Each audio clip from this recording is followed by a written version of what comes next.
Bonjour pour ce tuto numéro 12 concernant un petit peu les options de Time Zero. Donc on va aller voir donc fenêtre de Time Zero, options, et là s'affiche une fenêtre. Alors ici évidemment on va avoir plusieurs choses à regarder, à programmer, on va faire un petit peu le tour.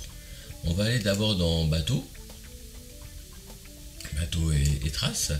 Donc ici on voit qu'on a notre vecteur. Alors on en avait parlé du vecteur, on le voit dans le calque ici.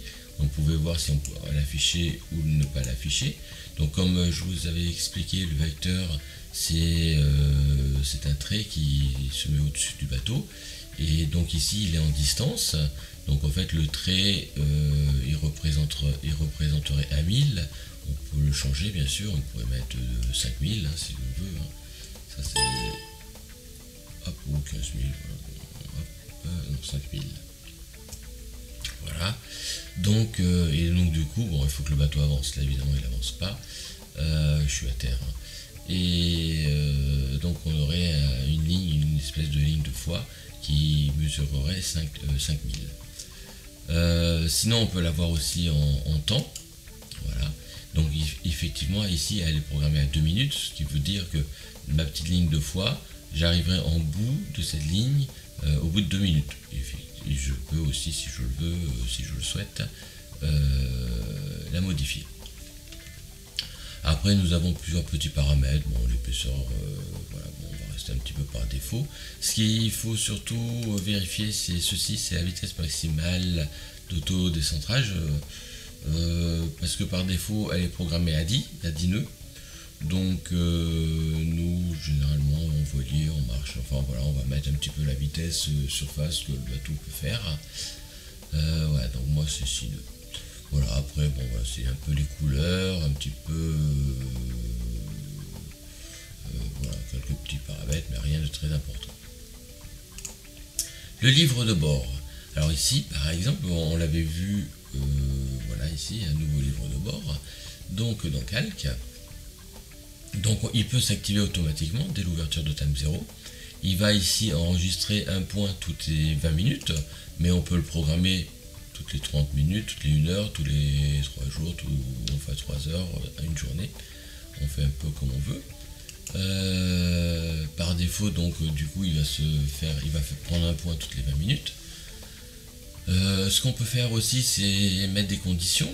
Donc par exemple, un changement de cap. On sait qu'on fait du côtier que bon, quand on va virer un cap, on n'est peut-être pas dans les 20 minutes. Hein. Donc après ça nous fait un trait en plein milieu de la terre. Donc on peut dire voilà, dès que je fais un virement de plus de 30 degrés, bon, là par défaut c'est 30, mais on pourrait mettre 15, 20, 30, 40, hop, un point va s'enregistrer. Et on peut faire la même chose avec la direction du vent, la force du vent, des alarmes profondeur par exemple, et des waypoints qui ont été programmés. Donc voilà, on fait un petit peu comme on veut. Ici, bon voilà, on peut effacer tout le livre de bord si l'on souhaite. Route, donc voilà, pareil, par défaut la route est en bleu, on peut changer la couleur, l'épaisseur.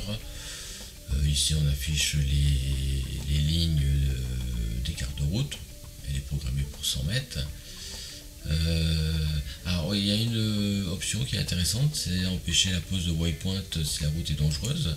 Par exemple, normalement avec cette option là, je ne pourrais pas poser un waypoint à terre. On peut aller vérifier un petit peu, voilà, profondeur de sécurité de 10 mètres, on peut mettre 5 mètres pour, voilà. Mais en règle générale, voilà, si on respecte un petit peu toutes ces options, on ne doit pas pouvoir poser un point en dessous de 10 mètres. On verra ça tout à l'heure. Donc on va le laisser. Voilà, donc oui, alors voilà, je reviens, bon, après il y a des petites choses qu'on va laisser par défaut. Et je reviens sur la vitesse du bateau, des routes. Quand on va fabriquer des routes, tout à l'heure, on va avoir un assistant de route. Donc par défaut, il va vous donner une vitesse au moteur. Hein. On ne va pas parler de routage métaux, là c'est juste au moteur. Si on fait une traversée par exemple 100% moteur, il va nous calculer l'heure d'arrivée. Il faut lui donner une vitesse. Donc pour moi je marche à 6 nœuds, ça me convient très bien. Voilà. Au niveau des marques, bon bah voilà, pareil, marquez zone, hein, par défaut, vous avez tout ce qui est pris par défaut. Vous pouvez changer les couleurs, les formes, enfin bon, voilà, on peut faire un petit peu tout ce qu'on veut. On peut effectivement effacer toutes les routes et les marques si l'on souhaite. Active Captain, bah ici là c'est un réseau social, donc où je crois qu'on avait vu aussi dans Calque tous les points d'intérêt et toutes les options que peut nous offrir Active Captain. Donc il faut un identifiant, donc effectivement il faut aller s'inscrire chez eux et après mettre l'identifiant et le mot de passe pour pouvoir avoir accès à ce réseau social spécifique à la marine. Évidemment, ce qu'il faudra faire, c'est une fois par an, on va dire avant de partir en croisière, faire une mise à jour. Il faut avoir une connexion internet, une mise à jour qui va rechercher toutes les mises à jour que Active Captain a fait. Au niveau affichage, donc ici on va retrouver un petit peu comme ici, voilà, le jour, nuit, crépuscule et automatique. Donc bon, on peut changer. Voilà, hop, j'ai appuyé sans faire exprès quelque part. Voilà, je vais me remettre en jour. Voilà.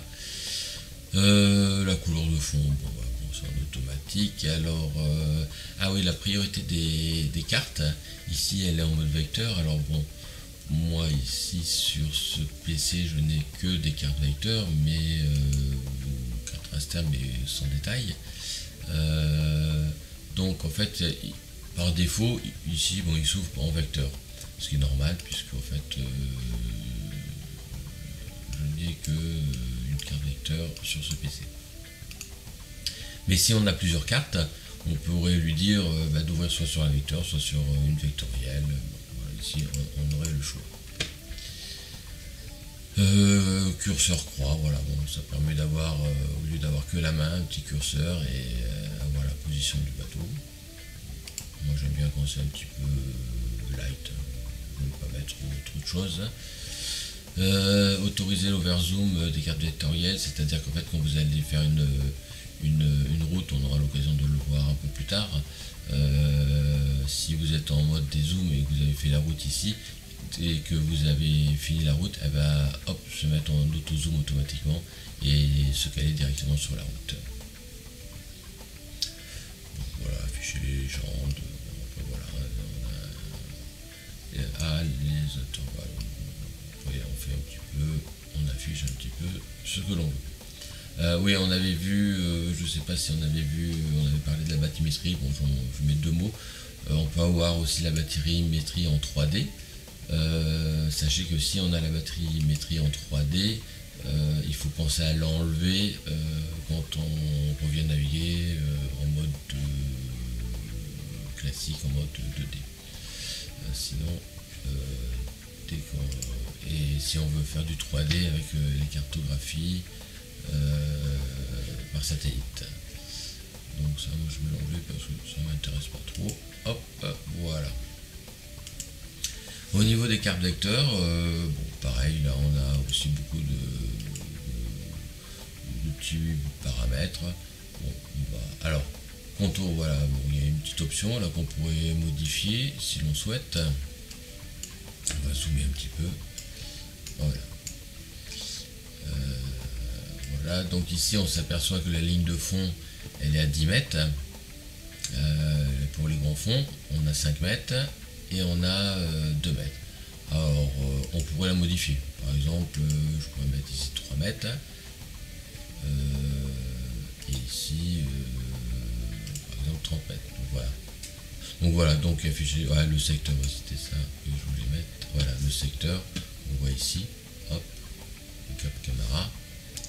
Je peux l'enlever, voilà, il part. Bon, afficher les sondes, c'est sûr que c'est quand même important d'avoir les sondes. Afficher les sondes en rouge, bon, ce sont les sondes un petit peu dangereuses.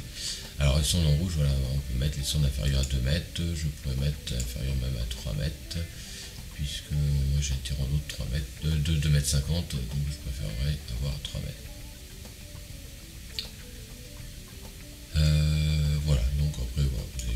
petits détails. Ici, dans l'affichage des cartes, alors voilà, vous pouvez aussi avoir personnalisé, demander ce que l'on veut. Plus on en met évidemment, plus on surcharge un petit peu la carte. Et par contre, on peut avoir, voilà, soit personnel, soit de base.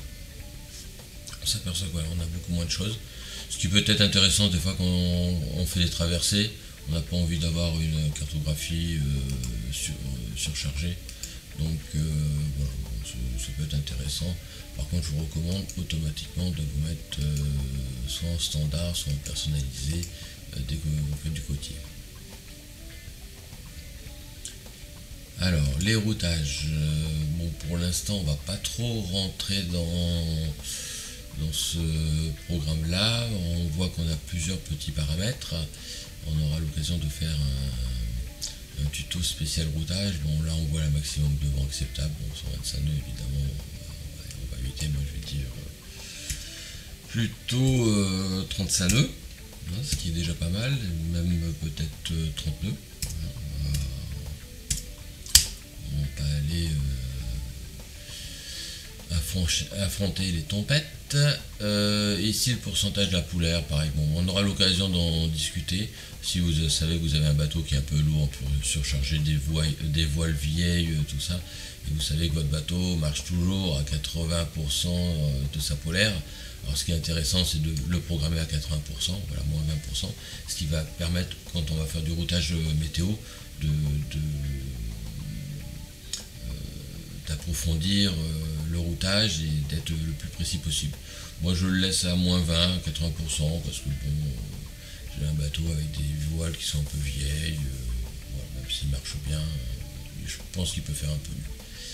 Voilà, donc on aura l'occasion de regarder un petit peu tout ça dans un tuto spécial routage concernant la modification des fichiers météo. Radar, donc bon bah là il faut avoir l'option radar, donc on va passer.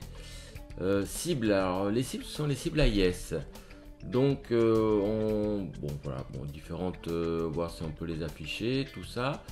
Et ce qui est intéressant donc de savoir par exemple, c'est que voilà, donc j'ai fait une petite j'ai mis mon bateau en fait, voilà. Et je l'ai mis en couleur jaune, un petit peu différente des autres couleurs, puisqu'en règle générale, là j'ai changé, je vais le remettre en jaune, voilà. En règle générale, donc on a les classes A qui sont en bleu, et les classes B qui sont généralement de cette couleur là, et on peut justement donc nos favoris, nos amis, mettre la couleur que l'on veut.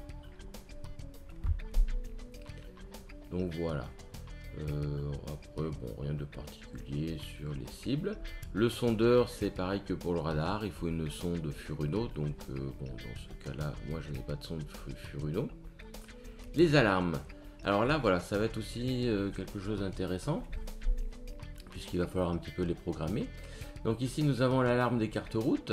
On avait vu tout à l'heure que dans route, je crois, voilà, les cartes de route étaient de 200 mètres. Donc si on revient sur alarme, donc si on dépasse cet écart de route de 100 mètres, une alarme va s'effectuer. Donc on peut avoir des alarmes sur différents points, donc la notification de passage des waypoints, la fin de route, voilà, plusieurs choses. Au niveau de la profondeur, on peut avoir aussi une alarme profondeur. Au niveau, alors il faut évidemment que votre logiciel Tank 0 soit connecté avec une centrale de navigation et qui donne l'information sondeur. Donc là, moi je l'ai programmé à 2,80 m. J'ai 2,40 m, 45, donc ça me laisse. Alors j'aurais pu mettre un peu plus, mais c'est vrai que quand je rentre dans les ports, sinon ça se met tout le temps à sonner. Donc là, ça me laisse un petit peu de marge. Bon, alarme de température, pareil, il faut avoir une sonde. Et on peut avoir une alarme de vitesse. Alors ici, on peut régler, bon, soit sur off, soit on peut régler une vitesse au-dessus de 7 nœuds, par exemple, ou dans un intervalle, en dehors d'un intervalle ou dans un intervalle. Bon, ça peut être intéressant dans une intervalle, par exemple, vous êtes la nuit, vous allez faire un petit somme, vous reposez un petit peu, votre bateau il navigue à 4-5 nœuds, le vent tombe, il va se mettre en dessous de 2 nœuds, donc ça peut nécessiter une alarme. Ou le vent monte, pareil, votre bateau va marcher un peu plus vite, bon, peut-être aussi ça peut nécessiter une alarme et de dire bon allez je vais aller faire un petit tour dehors, voir ce qui se passe. On va avoir aussi donc les fameuses alarmes CPA et TCPA pour l'AIS. Donc ici il a été réglé à un demi-mille nautique et au bout de 10 minutes. Ce qui veut dire à peu près donc le CPA c'est le croisement entre deux bateaux. Donc ici si un croisement se fait à l'intérieur d'un demi-mille nautique, il va se mettre à sonner. Ou si le TCPA c'est le temps où il va y avoir croisement, si le temps il est de moins de 10 minutes, il va se mettre à sonner. Donc ici on actionne, alors évidemment c'est une option puisqu'en fait si par exemple sur la Côte d'Azur, nous qui naviguons souvent dans le golfe de Saint-Tropez et le secteur, c'est blindé de bateaux qui sont équipés d'AIS, surtout les gros moteur yachts, donc ça se mettrait à sonner tout le temps. Donc forcément on n'actionne pas l'alarme, sinon ça sonne tout le temps. Donc moi je l'actionne juste quand je fais des traversées. Pour aller en Corse, au Baléares, voilà, je l'actionne que quand je fais des traversées. On peut avoir une alarme de proximité, pour si on a un ami qu'on connaît, bon, on sait qu'on va le retrouver par exemple. Ignorer les alarmes, alors oui, les alarmes plus lentes, c'est-à-dire que bon, c'est généralement les bateaux qui sont au mouillage, on va éviter qu'ils sonnent, ils sont au mouillage. On peut avoir aussi une alarme de mouillage, alors là on va aller par exemple programmer à 50 mètres. Elle est actionnée, on va aller voir le bateau qui se trouve dans les terres, puisque je suis à terre d'ailleurs. Voilà, donc ici on a une alarme de 50 mètres, si le bateau dérape, qui dépasse cette zone là, forcément ça va sonner. Je pourrais mettre 30 mètres par exemple, on va avoir une alarme plus petite, je pourrais mettre 100 mètres, voilà, on va avoir un cercle plus grand. Alors bon, ça dépendra évidemment de ce qu'on aura mouillé comme chaîne, ça dépendra de plusieurs paramètres. Évidemment, il faut laisser l'ordinateur allumé toute la nuit. Alors ce qu'on peut faire, c'est par exemple, moi ce que je fais, je laisse l'ordinateur allumé s'il y a du vent, si je sais qu'il y a un petit peu de vent, donc ça me permet d'avoir toujours une alarme de mouillage, et j'éteins l'écran parce que j'ai pas besoin d'avoir une consommation supplémentaire, donc j'éteins l'écran. L'alarme anti-échouage, alors c'est une nouvelle fonction qui a été faite dans cette version 3. Elle considère à quoi? C'est en fait un triangle qui va se mettre devant le bateau. Ici on va pouvoir paramétrer l'angle du triangle, du cône, la distance et la largeur. Qu'est-ce qui va se passer? Alors ici le bateau ne navigue pas, donc mais ici il y aurait un espèce de petit cône devant. Et alors ça marche seulement sur les cartes vectorielles. Et si par exemple sur ce cône il va rentrer dans une zone à risque de danger, il va se mettre à sonner. Bon, alarme de perte d'instrument. Et évidemment une des choses les plus importantes va être définir le son des alarmes, parce que par défaut time 0 toutes les alarmes sont sur aucun. Donc on a beau programmer par exemple une alarme de mouillage, une alarme d'anti-collision, ben, ça va pas sonner. Il faut absolument ne pas oublier d'activer l'alarme. C'est-à-dire que par exemple on peut avoir différentes alarmes. Une alarme de profondeur, par exemple le 101. On a à peu près 10, voilà, on a à peu près 10 sons différents. Alors là moi je suis connecté avec un micro, donc ça marche pas, mais voilà. L'alarme de mouillage, avoir un son 2. L'alarme CPA-TCPA, avoir un son 4. Et donc chaque son, alors au début c'est pas toujours évident, mais au moins en tous les cas on peut avoir des sons différents pour chaque alarme. Et pour l'alarme de vitesse du bateau par exemple, on peut mettre un autre son. Et voilà, parce que si on ne détermine pas le son par défaut, tout est sur aucun. Voilà un petit peu en ce qui concerne les alarmes. Au niveau général, bon, rien de très particulier à ce niveau-là. On peut changer, il n'y a rien, vraiment rien de très particulier.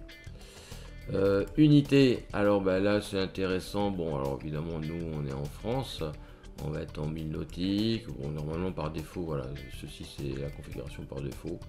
Mais bon, pour les Américains, ils vont être en pied, pour, voilà, suivant comment on veut naviguer, on peut changer un petit peu les valeurs.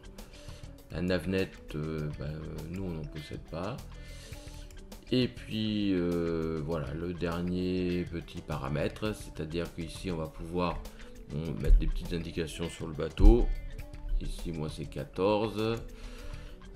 C'est 420, le numéro MMSI c'est 227 712 350, c'est un voilier, taille de l'icône. Alors oui, là on peut modifier un petit peu la taille de l'icône, c'est-à-dire on va le voir où est-ce que je suis, hop, voilà, on va le voir ici, soit normale, soit plus petite, voilà. Bon, on fait un petit peu la couleur de l'icône, bon voilà. Bon, 2-3 petits bricales. Alors ici, c'est on peut modifier aussi certains. On peut modifier certains instruments. Bon, voilà. La position de l'antenne GPS aussi, on peut la modifier. Voilà. Bon, règle générale, je laisse tout par défaut. Voilà un petit peu. Donc ici, on pourrait mettre le tirant d'eau par exemple, j'ai 2,45 ou 2,40. Hop, je pourrais mettre voilà. Et la sonde elle doit être à peu près 40 cm. Voilà.